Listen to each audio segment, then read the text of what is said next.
Monaco here. Lesson 7 in our acids and base unit, we're going to get to the neutralization reaction. So what happens when an acid and base react? You know this a little bit. You've taken baking soda, a base, and vinegar and acid, and mix them. They fizz and pop and bubble and make a whole big mess. Well, what happens at the atomic level is the acid and the base are neutralizing.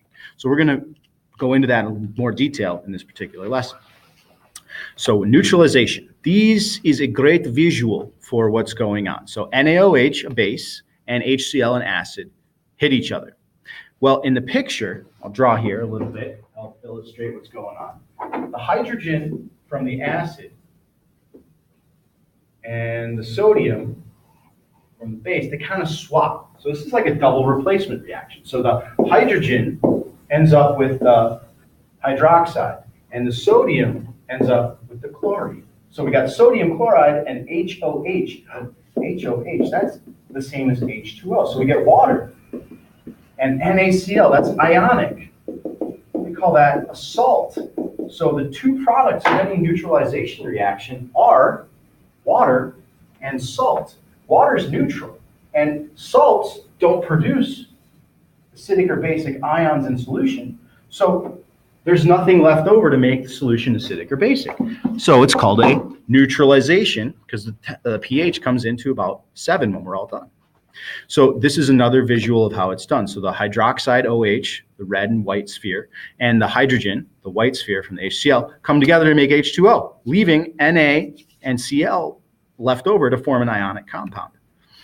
Here's another visual of how it goes. An acid and a base bump into each other and swap. Double replacement. Hydrogen moves from one compound to the next, hops on with the hydroxide, makes water, and the metal and nonmetal ions make a salt. So we got common acids and common bases. Let's see. The hydrogen and hydroxide from the acid and base come together to make water, and the sodium and bromine, in this case from sodium hydroxide and hydrogen bromide, make our salt. Pretty simple. Now in this particular one, we still have the hydrogen and hydroxide coming together, but we can look at it like a plus minus, a different way of looking at the same thing. So the positive hydrogen is going to end up with the negative hydroxide to make, well, water.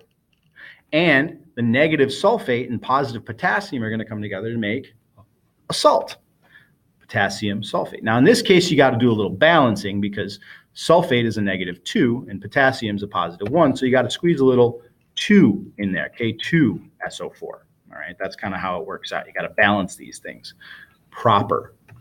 Back to the crisscross method and balancing of chemical equations. Okay, that's how you do it.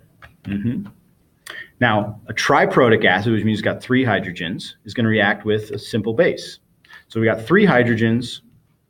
Same kind of method, positive to negative, H plus OH makes H2O, or HOH. And then the lithium and the phosphate make LiPO4. But the problem is you needed 3 hydrogens to cancel out your PO4. So you're going to need 3 lithiums to cancel out that PO4 now.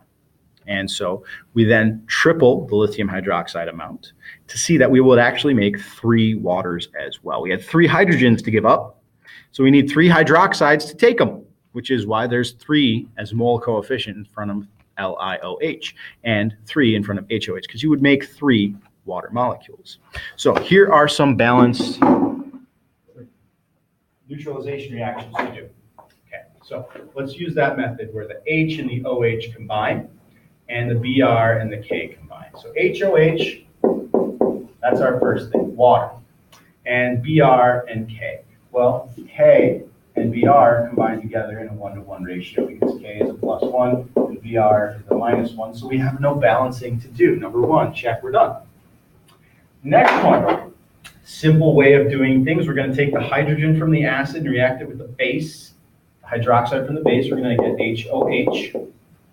And then we're going to look at Na and C2H3O2. Well, Na is a +1. And C2H3O2, that's acetate. That's a -1, so we don't have any silly balancing to do. We made water and sodium acetate.